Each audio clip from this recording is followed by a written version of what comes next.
और अब बात कर लेते हैं मुंबई में हुए बाबा सिद्दीकी हत्याकांड की, जिसमें हुआ है बड़ा खुलासा। पुलिस सूत्रों के मुताबिक बाबा सिद्दीकी का बेटा जिशान सिद्दीकी भी निशाने पर था। सोर्सेस कह रहे हैं कि गिरफ्तार आरोपियों ने बताया है कि विधायक जिशान भी लॉरेंस बिश्नोई गैंग के टारगेट पर था। आरोपियों को जिशान और बाबा सिद्दीकी दोनों की मारने की सुपारी दी गई थी। इसके अलावा उन्हें यह भी आदेश दिया गया था कि दोनों को एक साथ मारने का मौका नहीं मिले तो जो भी सामने आए उसे मार देना। जिशान इस हमले में बच चुके हैं।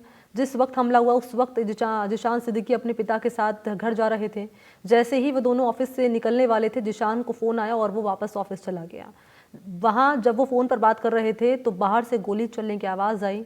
तब जिशान बाहर आए तो बाबा सिद्दीकी गोली लगने से घायल होकर ज़मीन पर पड़े हुए थे। जिशान सिद्दीकी को 15 दिन पहले धमकी दी गई थी, इसलिए उन्हें वाई लेवल की सुरक्षा मिली थी। आपको जानकारी दें कि बाबा सिद्दीकी शनिवार रात बेटे जिशान के दफ्तर से घर जा रहे थे। सड़क पर दशहरे की आतिशबाजी हो रही थी। बाबा सिद्दीकी अक्सर ऐसे आयोजन में लोगों के बीच चले जाते थे। शनिवार रात उन्होंने ऐसा ही किया। वो लड़कों के कहने पर आतिशबाजी करने लगे। इसके बाद जब वो कार में आगे की सीट पर बैठने लगे तभी पटाखों की आवाज़ के बीच 3 शूटर्स ने उन पर फायरिंग की। हमलावरों ने बाबा के पैर के पास धुआं फैलाने वाला पटाखा फोड़ दिया था, जिसके चलते वहां अंधेरा छा गया था।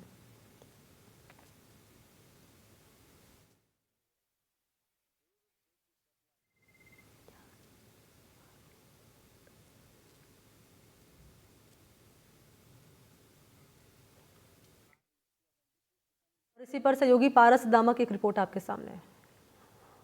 बाबा सिद्दीकी हत्याकांड मामले में लगातार नई जानकारी सामने आ रही है। ऐसे में जो तीनों आरोपी हैं उन्होंने 2 सितंबर को मुंबई के कुर्ला इलाके में एक चौल में एक मकान भाड़े पर लिया था, जिसका किराया 14,000 रुपये था।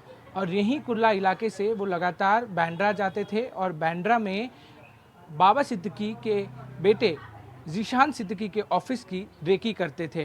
पूरी दिनचर्या बाबा सिद्दीकी की क्या होती थी उसके बारे में मालूमात करते थे।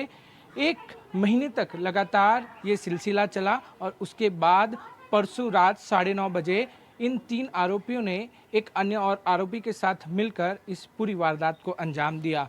जहां पर ये तीनों आरोपी रहते थे वो एक छोटा सा 10 बाय 10 का मकान है, जो कि कुर्ला की एक चौल में स्थित है। अगर आप देखें तो घर जो है वो पूर्ण तरीके से अस्त व्यस्त दिख रहा है।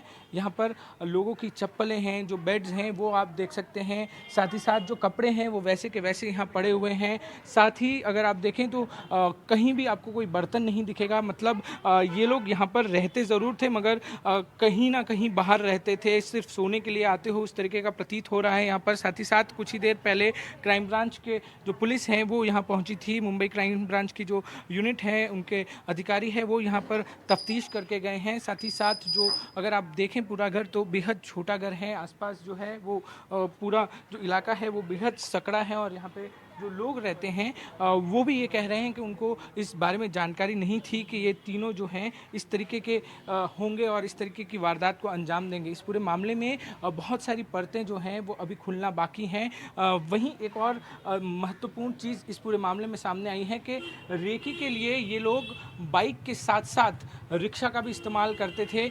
वहीं जब ये पूरा हादसा हुआ उस समय वे रिक्शा में गए थे तीनों अपराधी और वहाँ जाकर इस पूरे वारदात को उन्होंने अंजाम दिया था। तो मुंबई एक दौर में वो काले दिन देख चुकी है जब लगता था कि एक अंडरवर्ल्ड यहां अपना समानांतर राज चला रहा है। शनिवार रात को बाबा सिद्दीकी की हत्या ने मुंबई के उस काले दौर की याद दिला दी, जब वहां अंडरवर्ल्ड का खौफ सियासत और बॉलीवुड तक अपना साया छोड़ता था। उस पर फिल्में बनी, उससे राजनीति पर असर पड़ा, उससे आम लोग प्रभावित हुए। अब लग रहा है कि कहीं वही दौर तो नहीं लौट रहा है।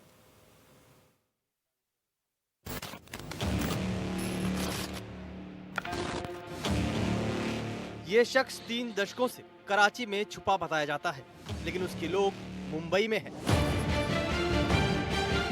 उसकी करतूतों की याद इस शहर में है।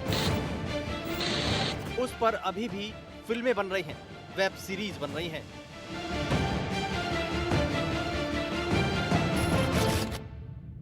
अस्सी के दशक से शुरू होकर 1993 तक दाऊद मुंबई का इकलौता डॉन रहा। उसकी महफिलों में सितारे जाते रहे, उसके बुलावे पर क्रिकेटर आते रहे। वो क्रिकेट मैचों में सट्टे लगाता और लगवाता रहा।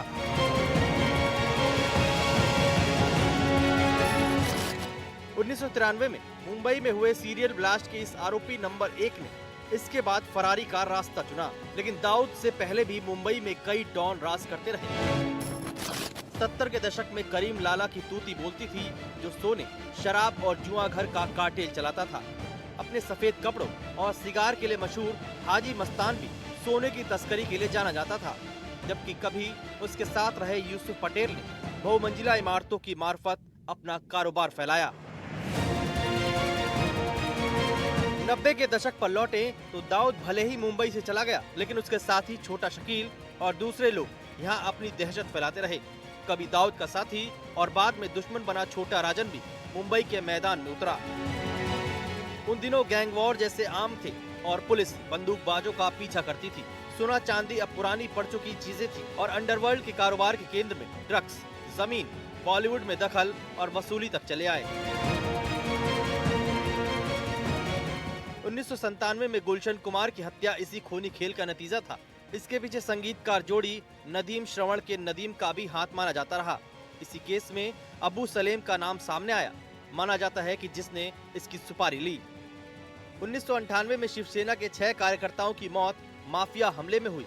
मुंबई के पूर्व मेयर मिलिंद वैद्य पर जानलेवा हमले इसी दौर में हुए। ये वो दौर था जब मुंबई में गैंग वॉर अपने चरम पर था। इसी से निपटने के लिए मकोका जैसा सख्त कानून आया, लेकिन ऐसा नहीं कि इसके बाद मुंबई में माफिया राज खत्म हो गया। माना जाता है कि अलग अलग गैंग्स में ये समझ बनी कि सब काम करते रहें और एक दूसरे के इलाके में दखल न दें। अरुण गवली, अश्विन नाइक, संतोष शेट्टी जैसे नाम इसी दौर में उभरे और अपने ढंग से अंडरवर्ल्ड को चलाते रहे।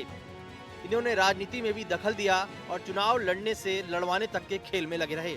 अब ये हुआ है कि मुंबई के इस गैंग वॉर में बाहर के लोग दखल दे रहे हैं। सलमान पर हमले की कोशिश से लेकर बाबा सिद्दीकी की हत्या तक उछला लॉरेंस बिश्नोई का नाम बताता है कि मुंबई में गुंडा राज अब बाहर की जेलों तक से चल रहा है।